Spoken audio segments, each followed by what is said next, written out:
যাই হোক, যেহেতু হাসিনা তার সর্বোচ্চ ক্ষমতা ব্যবহার করে ফেলেছে, ক্ষমতায় টিকে থাকার জন্য পুলিশ, বিজিবি, প্যারামিলিটারি সব ব্যবহার করেছে, এমনকি সশস্ত্র বাহিনী ব্যবহার করে কারফিউ পর্যন্ত জারি করেও ছাত্র জনতার বিরুদ্ধে পরাজিত হয়েছে।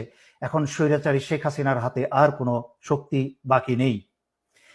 সেই কারণে স্বৈরাচারী শেখ হাসিনা বাংলাদেশের চিরশত্রু ভারতের ষড়যন্ত্রের কে আহ্বান জানিয়েছে বিডিআর এর মতো আরেকটা হত্যাকাণ্ড ঘটাতে।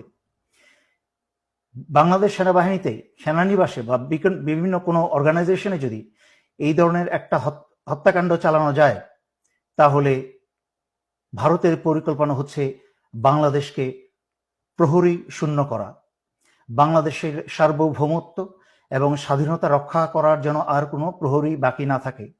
তাই নিজেদের মাঝখানে